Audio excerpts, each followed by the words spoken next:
Yo, Big Kish back up in here, man. We about to go over this video done by the channel Geek About It.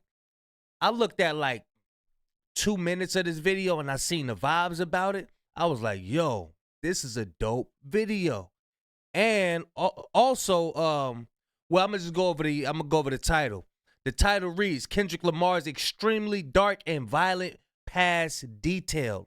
Because really, we only heard about the good, the good part of Kendrick Lamar. But we didn't know, his bad side that he had, I guess he keep that from the media because he's pushing, not portraying that image, which is a good thing. You know what I mean? But, far too often when we push that good image, people knock us for it and be like, oh, you from the suburbs. Oh, you ain't about that life. We got to stop that, man. We got to stop that. And in this video, we're going to do a great description of that. You know what I mean? But, yeah, y'all know I'm like holding y'all. Without further ado, let's get it. He thought I was somebody else, bro. He low-key tried to press me. See, Kendrick grew up in the hood, like really grew up in the hood. What's Kendrick's name from Westside? The good kid in a mad city. This phrase, often used to describe Kendrick himself, paints a picture of someone surrounded by chaos, but remaining untouched by it. However, this isn't the real story. For one, the title Good Kid Mad City isn't just about Kendrick. It represents every kid who grew up in Compton, not just those who avoided gang life, but every single child shaped by their environment. The half of the story of kids in Compton is just basically good kids in a mad city.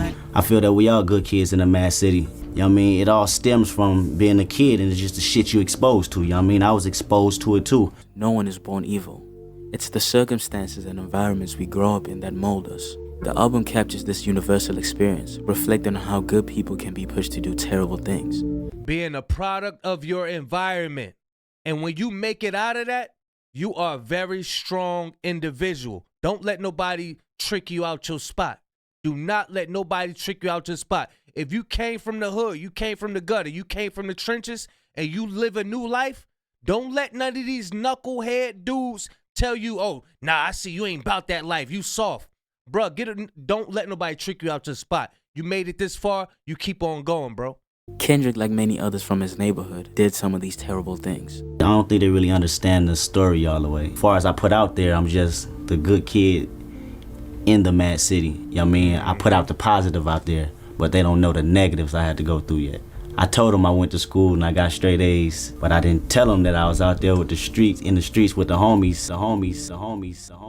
Kendrick was like supposed to be a nerd or just a regular guy. Now all of a sudden he's like a gangbanger or some shit. These type of dudes right there. And I love Lord Jamar, but that type of talk right there, dangerous. It's so dangerous, bro. It's very dangerous. Watch out for people who say stuff like this. So now you this gangster. No, I'm just rapping about my life, bro. I'm just telling the truth. I hate this type of talk right here. Let's rewind it. Hey, look, we doing a lesson today, man. This is a real lesson because I really identify with this. I identify with this so much. That's why you hear this passion out of me. That I fucking hate this shit right here. I hate this. Homies. Kendrick was like supposed to be a nerd or just a regular guy. Now all of a sudden he's like a gangbanger or some shit like that. Like the idea. Whoa, that gets on my nerves, bro. People around, they see you, okay, boom. They only see one part of you. You can't explain, however old you are, you can't explain no 25, 30, 40 years to a person in a week, in 10 minutes. Just because you're not portraying a certain image, they be like, oh, nah, you don't know nothing about this. You don't know nothing about that. You comfortable. You got that. So the power of God can't change my life? I'm telling y'all, if you been a part of the streets, a part of the gutter, you from the trenches and you change your life, stay away from Negroes like that, what you just heard Lord Jamar say. Stay away from that. Run far. That you have to actively join a gang to face violence or life-threatening situations is laughable. Even if Kendrick has never raised a flag, that wouldn't mean he wasn't deeply affected by the chaos he grew up around. We all know K-Dog grew up in a dangerous Piru neighborhood in Compton, surrounded by gang culture and violence. His father moved the family to Compton after Kendrick's mother gave him an ultimatum to leave the streets. But the city of Compton turned out to be just as dangerous as Chicago. That's his father right Despite their efforts to shield Kendrick, the reality of gang life was unavoidable. Hey kid, where the pump at, nigga? Don't make me go get that. Go get the pump. Go get the pump. It's a Compton thing. It's a Compton thing. Death and loss were constants in his world. By the time he was 8 years old, he had witnessed 2 murders. And as a teenager, Kendrick felt the pull of the streets. His father, after recognizing where Kendrick was headed and seeing the kind of company he kept, had a serious conversation with him. My father said, "I don't want you to be like me." I couldn't grasp it at the time. He told me about his mistakes and warned me not to make the same ones. His father was a street dude, and now he was seeing his son heading down the same destructive path. So he tried all he could to steer his son in the right direction. But still, the pressures of the streets were too strong. That man knew a lot, but not enough to keep me past them streets. Kendrick, where you at? My pops was still, you know what I mean, bumping his head too, but at the same time, he always had so much of a love for me. He gave me the wisdom in the game to say, you know what, I did that, don't do that. And sometimes he could stop it, sometimes he couldn't, because I still had my friends surrounding me in the community. Lil L, Kendrick's best friend since elementary school, represents the Piru set. He became widely known after appearing in noisy Compton. L's life has been turbulent, marked by time in and out of jail since his teens. His mother's addiction to crack during his early years left him reliant on care from others in the community. Jason Keaton is another one of his close childhood friends. He lost his mother in the 6th grade, and by the time he was 14, he was fully immersed in the Westside Piru gang. In 2007, Jason was sentenced to 21 years in prison. After he got arrested, he asked Kendrick to look after his younger brother, Chad. Tragically, Chad was killed in a drive-by shooting in 2013, leaving Jason with immense guilt for introducing his brother to the gang lifestyle. Kendrick also felt guilty for being unable to protect Chad, as he had promised. I felt more safer in Afghanistan than I did what I do here. It's constantly, you have to watch cars going up and down your street. When you walk outside your house, you want to see who's out there before you step too far outside your front door now. Chad was a really hard one for Kendrick. It was really hard for him because Chad was like younger than us, you know, like a little bro. J-Man, another childhood friend, faced a similar fate. My big brother was from the hood, you know what I'm saying? So his name J-Man, you know what I'm saying? A member affiliated with a known gang. He found himself going to prison for 25 years. You feel me? I ain't had no daddy or no mama at the time, you feel me? So all I had was the hood. Some of his other childhood friends are Lil Ducky, J Real, and Yang Yang. Ducky recently just finished a 10-year prison sentence. So about that Piru, niggas do 2 summers of participation. Bitch, I went 25 summers straight. I've been knowing this nigga Kendrick on my son life. On my son life. I've been knowing this nigga since this, nigga. Yes. On my son, nigga. Yeah. No cap, nigga. J Real and Yang Yang are mentioned in Kendrick's song Mad City and have appeared in his music videos. However, there isn't much information about them. G-Weed is someone who he calls his big homie. He is currently doing 11 years in prison. Everyone I've mentioned so far all falls under the Westside Pirus. Unlike his friends, Kendrick had the stability of a father who provided guidance and a mother who avoided addiction. Despite this, he didn't shy away from joining his friends in their activities. Y'all go listen to the song Father Time, man. Listen to the song Father Time, y'all. Telling you, especially you young men out there, look up Kendrick Lamar, Father Time. They smoked, drank, committed petty and serious crimes, fought rival neighborhood kids. He was even banging the set for a time. Here's the thing about gangbanging. I was born in that area where you have to be affiliated. Gangs is my family. I grew up with them. Everything from Good Kid, Mad City actually happened to him. Kendrick's been making Good Kid, Mad City since I known him. So for me, it was like, all those stories, it was just like, you know, finally, people get to hear the truth, you know what I'm saying? Did you really meet a woman in a shopping center, or did that actually happen? Yeah, definitely. It was us being depressed because something just happened to our homeboy, tragic. Right, yeah. And when we got confronted by this lady inside of a shopping center, that was the actual moment that really transpired, to me actually making a change in my life. Drinking habits, you'll see when I have them. Yeah. You'll see smoking habits. That was me. You? That the guy laced. Oh. Reason why I don't smoke, and it's in that album. Who's the motherfucker that lace your shit? It's in the story. Sing About Me is definitely a true song. My partner talking to me, speaking on the story how I was there, when his brother passed, and I got to watch him take his last breath. Him, respecting I was down for his brother no matter how much they called him a delinquent. And if I happen to pass before your album drop, I want you to tell this story. Sing about me. Make sure you sing about me. And he definitely passed too. When he was 15, he got stomped out. And this wasn't the only time this happened. It's almost normal when you're from where he's from. For example, Kendrick has a childhood friend he started rapping with named Antonio, aka Cannon. Do you know a guy called Cannon? My dude Antonio. Here's a clip of him telling a story of when he and Kendrick were attacked and had to fight a group of dudes. We were walking to the swap meet to get some t-shirts or whatever, and these dudes were like, "Hey, where are you from?" And I just walked out. Kendrick was walking with me. And then I just felt knuckles go bah! It hit me in the back of the head, and I'm like, I spun around and clipped him on the chin. Kendrick was like, "Hey!" And he fighting with like two dudes. I don't know what came over us. We turned into like wild Tasmania devils or something because we was able to beat up 4 dudes with just 2 of us, and we both short. It was the adrenaline that just had us like, y'all not about to just pick on us and beat us up. Like, nah, that's not. Stop sleeping on short people.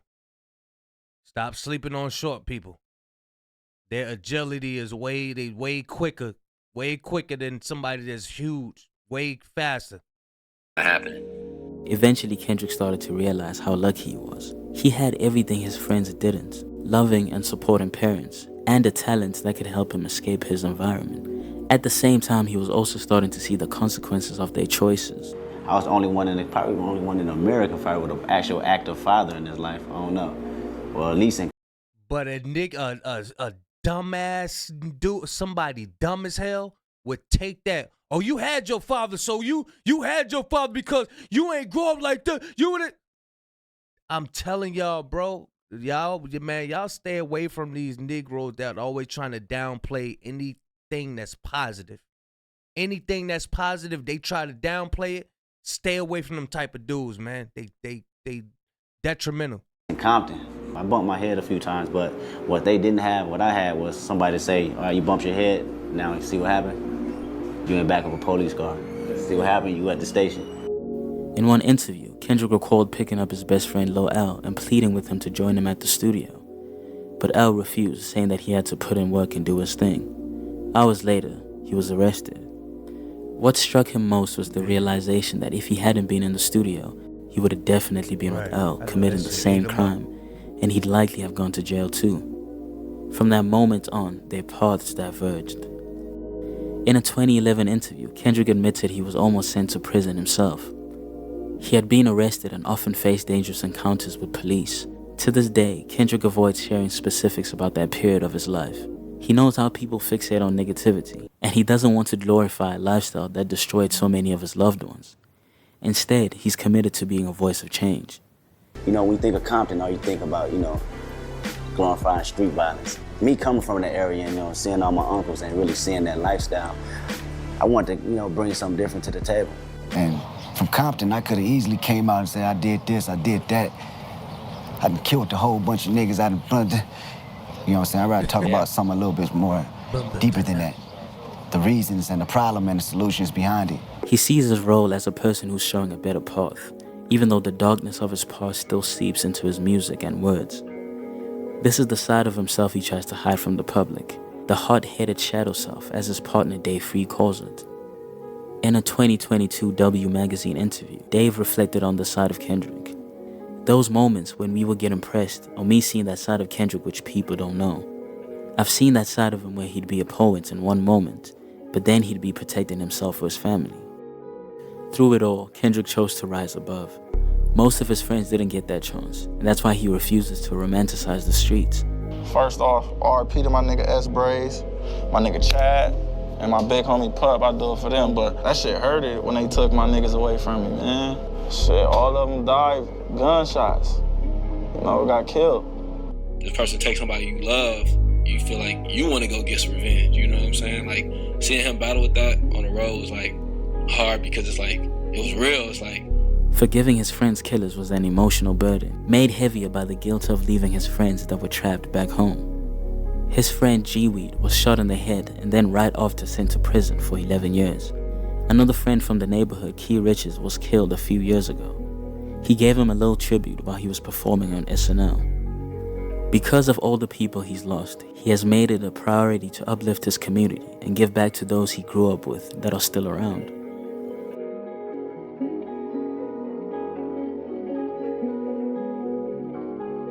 While Jason was incarcerated, he went back to school and got a degree. He also wrote 2 books behind bars that Kendrick promoted while performing on SNL. Oh, that's good. During that same performance, he celebrated Lil L finally getting his passport, meaning he could go on tour with them. Since L has been out of prison in 2019, he's been working at PG Lang. He's also being put through school by Kendrick for an executive position that's waiting for him when he's done. Right now, he putting me through executive school and shit. It ain't nothing to play. I gotta stay 100% focused. Man, that's beautiful, bro. That's beautiful, man. That is beautiful. Now imagine he get around some Negroes who don't know him, way younger than him, and they be like, you don't know nothing about what we've been through. Oh, you don't know nothing about what? And he got to prove to them now. I'm telling y'all, man, we be tearing each other down a whole lot. We be tearing each other down a whole lot. I'm talking about like when we trying to do good, when we trying to elevate from out that life, you got people that's going to try to, that's why they call it crab in the barrel. They're trying to bring you back what you made it up out of, trying to trick you out your spot. It's dangerous. Y'all, I'm telling you. Stay away from them type of dudes, man. Kendrick and Dave be on my ass about going to the hood, and it's like, you know, they don't want a nigga in jail, so I understand what they saying. Shit, I be in 5-star hotels with them, like, you know, going to the studios with them out of town, like, you know, certain shit that I don't broadcast because, you know.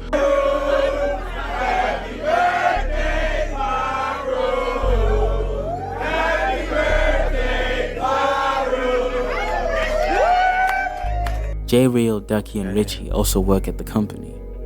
I'm sure, like Lil L, there are plans to get them set up long term. He's also looked out for his childhood friend J-Man's little brother Hitter, most recently putting him on GNX. He has created a supportive environment, proving that it's possible to rise above circumstances and inspire change. Hey, yo, if you a young teenager, you trying to get up out of that life, the first thing you need to do is get away from your surrounding dudes, like the dudes that ain't trying to do that. That's one of the first things you got to do. You got to acknowledge that, you know, being a part of the hood, that's where you from, that shit is addictive. It's addictive wanting to know who locked up now. It's addictive wanting to know, oh, damn, who just got shot? Oh, shit, oh, for real? Oh, they just ran up on it? All that gossip. Bruh, that shit is addictive, bro. It's addictive. And the first thing I say you need to do is go to the next town over when don't nobody know you. Start doing that very often. Do that often. Get you a little job. Do that do that often. Just go catch the city bus. If you ain't got no car, go to the next town where nobody know you. Go somewhere where nobody know you and just reinvent yourself. Reinvent yourself. Practice different words. Change up your lingo. The more hood words that you know, your vocabulary, switch up your whole vocabulary. Just keep practicing a new lifestyle. And don't let nobody bring you down, bro. I'm telling you. Just keep practicing a new lifestyle. If you're using this word, replace it with that word. So therefore, when you speak to different people, okay, a nice gentleman right here. You don't want to go to everybody speaking slang from your hood. You know what I'm saying? But yeah, just work on yourself. That's why I always talk on this channel. Work on yourself. Work on yourself. Work on yourself. I'm telling you, man, the devil come in all different colors, man. the devil come in all different colors. No matter if you Chinese, black, white, Hispanic, African, any of the devil come in all different colors, man. I'm telling you. Better watch out. And y'all, man, I'm telling you, bro, this is a great, great, great video that I'm able to identify with so much, man. I'm telling you, bro. But and another thing, people like to they like to say what they, yeah, I come from such and such. I come from this. It's a difference between if you speaking to a young man and you trying to motivate him to, do right versus, yeah, I come from this and such and such and such. I did that and that. Yeah, da. You know, it's a difference between that and bragging about this shit. Because you got some people out here want to brag about what they've been through, how many times they've been locked up. And anything I say is from motivation. That's why I don't tell a lot of people what I've been through in my history. You know what I'm saying? And he got this. Damn, you been through all that shit. You would never know unless I'm trying to motivate you. Because it does come off as bragging that you've been a part of that life. Because that's what, a lot of rappers, they want to be, yeah, I'm from this. They be bragging about some shit they ain't even been through. That struggle story makes a whole lot of money. And we not here for that. We here to motivate the next generation and hopefully lift them up. It ain't about bragging about that shit. Because that, I never talk about, this shit that I've been through. I've been through a whole lot of shit, but it ain't about that. It's about uplifting the younger generation, not bragging about that shit. But yeah, man, this was a beautiful video, bro. Shout out to Geek about it, man. Shout out to Geek. I hope you come with some more like that, because that was fire. This one of the best joints I react to. I don't give a damn about no numbers, no none of that. This right here, this one of them ones right here. This what I like right here, bro. This that video right here. But yeah, y'all let me know what y'all think about the video, man. Because another thing, that's what I wanted to say. God choose certain people who he bring out of the hood. Because like coming out of from that mindset after you've been born in that takes miracles from God, bro. That takes God's hand. That takes God's hand to do that. See how out of all those dudes, Kendrick Lamar lost and, went to prison and all of that. He's the one that got chose out of all of them. And it's thousands, millions across the United States, matter of fact, across the globe. Millions. But it's few that's chosen. Matter of fact, that's a scripture. Many called, but few chosen. Many called, but few chosen. But you can relate it to that as well. You know what I mean? But yeah, y'all let me know what y'all think about the video. Big Kish signing out. I'm gone, y'all.